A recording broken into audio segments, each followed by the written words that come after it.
Kasayan, bibigyan ko lang kayo ng konting idea sa iba't ibang klase ng ating mga headlight bulb. Para kung sakaling gusto niyo magpalit ng ng LED, meron na kayong pagtutularan o alam niyo na yung pangalan para sa mga bago natin na mga nagdi-DIY. Ito siya kasayan. Unahin natin sa sa T19. Ang tawag sa ganito ay T19. Ayan yung mga stock niya. Mga stock ng T19, mga bulb siya. Stock bulb kung tawagin na yan. Tapos meron siyang mga mga tawag naman dito ay halogen. Yung halogen mas malakas na siya, mas malakas na yung ilaw niya. Pero mas malakas din ang konsumo sa battery. Pero kadalasan di naman sila kumukonsumo kasi nga mga sila, mga stator drive kadalasan ito. Yung mga ilaw na to. Pero pag halimbawa naman sa sa Motorstar 125, ganito naman yung ilaw niyon. Oh, pero hindi siya hindi siya stator drive, battery operated. Ayan, halogen.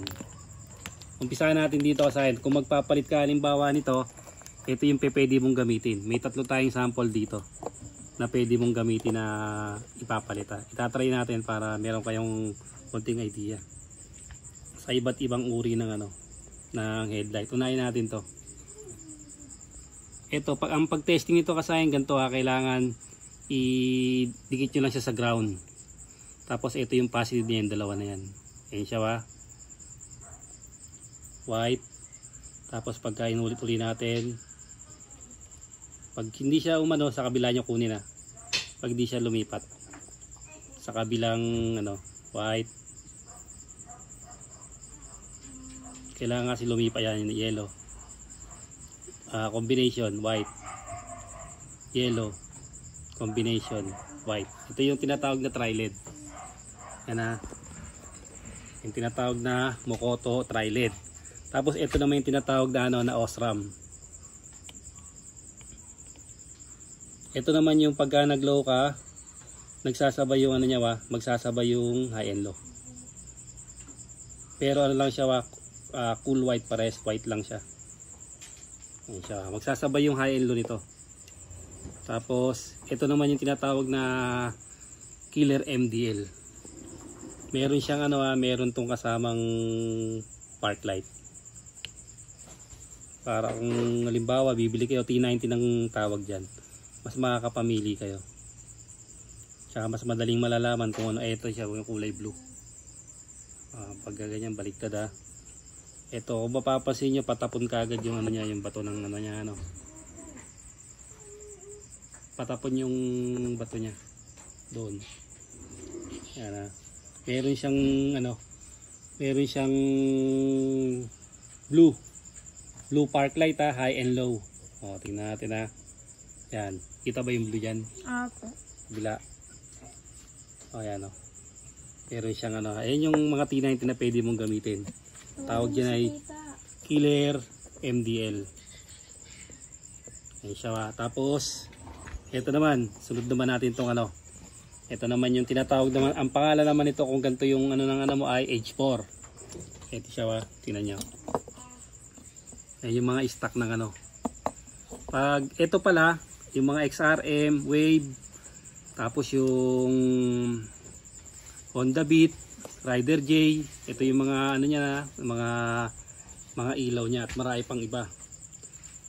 Tapos ito naman yung sa nilalagay sa sa Supremo, sa ito yung malaking yung malaking motor, ang pangalan nito. Ito rin sa Yamaha YTX. At Osram din to. Magko-kombinasyon yung niya, yung kulay din. Pag nag-low ka at pagsasabay yung niyan, high and low. Yan Osram din to. Tapos ito blue rin to. Blue white din siya. TMX Supremo, SYM Bonus. Tsaka yung yung bagong XRM ngayon, XRM FI, ito rin siya. Ayan siya yung forma niya na ipaganito. Ayan siya. Kung mapapansin nyo, yung tapo ng liwanag niya padiretso kagad. Yung Osram natin medyo sabog. So maganda kung nakaano kagad, yung padiretso kagad yung bato ng ilaw.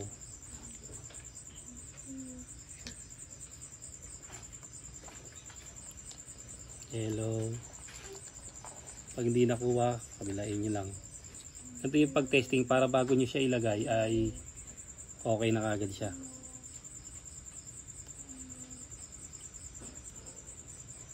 Yan. White yellow.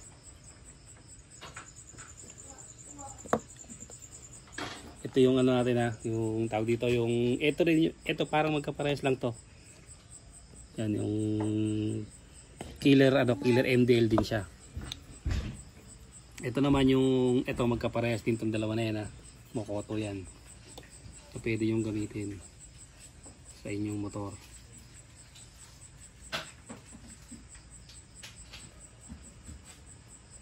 Yun yung may yung may ito yung may rin park light blue.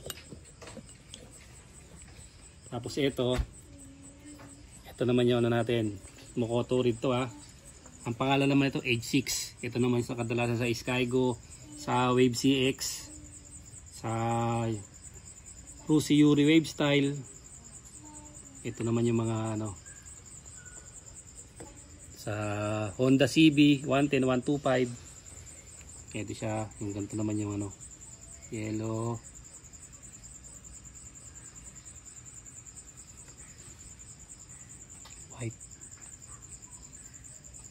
White yellow din siya. Yan siya kasaya na. Ito pa lang kasi nagamit ko na maganda sa maganda sa Age 6. Yung kadalasan nilalagay ko dyan. Tapos ito.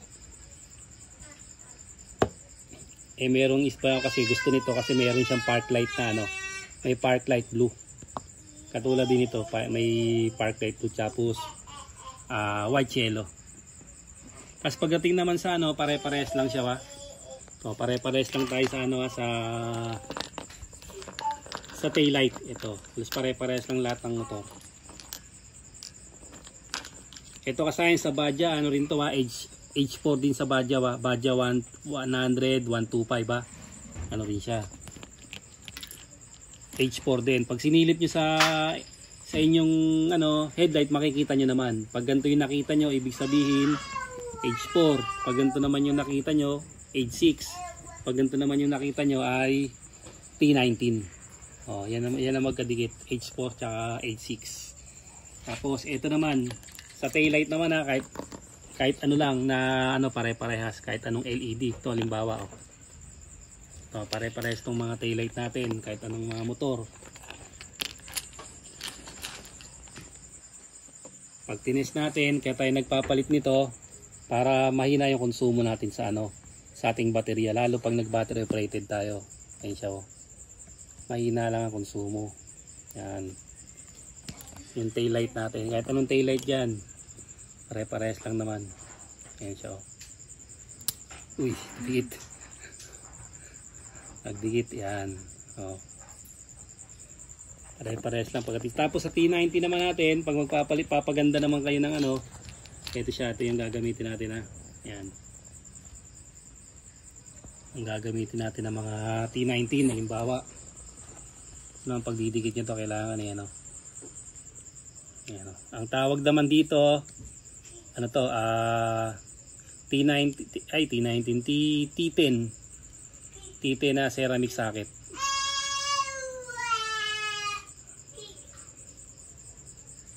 Medyo lang siya kasi yung wire niya. Yan. Mahirap siyang i-testing.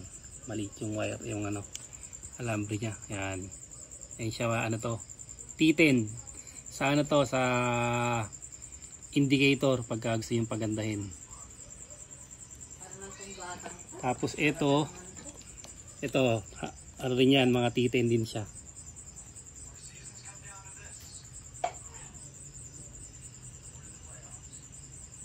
Kailangan madikit nyo lang yung ano, yung pag magte-testing kayo, yung pinaka ito yung alambre. Pagkatago yung alambre, medyo mahirap siyang itest eh. Dapat nakalitaw yung kanyang ano ay no. Nakalitaw yung kanyang alambre para mas madali siyang matest. Pero ito maliliwanag to.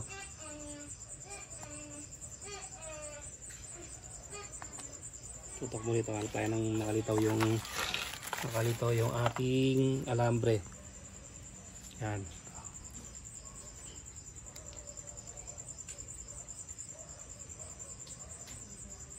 Pagka magpapaganda kayo ng mga ano nyo, mga ay, tagal.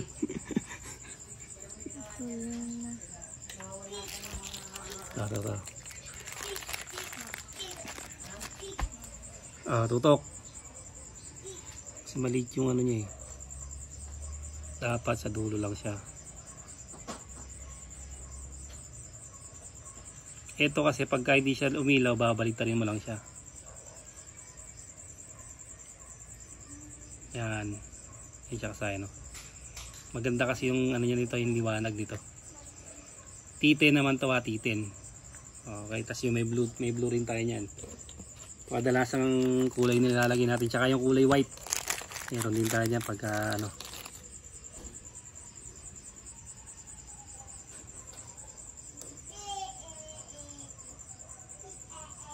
Kasi mga kadalasan na ano.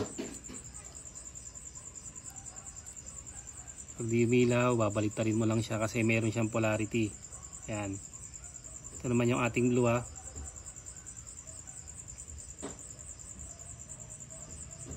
Yan. Pagka magpapalinaw kayo, kasi kaya tayo nagpapalit nito mga mababa sa konsumo. Ito ha, yung ano natin ha. XRM 125 Fi, Supremo, YTX, Badja 100, 125, tapos CB110, 125, SYM bonus, Rusi Yuri Wave Style, yung mga gumagamit yan. Ito naman marami to, mga Mio Rider, ito yung mga gamit ha. Wave, yung mga T19 yung ano niya, Barako. Tapos ito Skygo. Yan siya ha.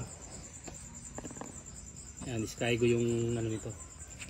Ito pala sa ano pala to, CB ano 110 125. Itong kadalasan yung mga mas malakas to ha. Mas malakas yung ilaw nito. Ito mga subok na to, kadalasan malakas yan mga yan. Tsaka to. Mokoto na yan. Okay, subok na to.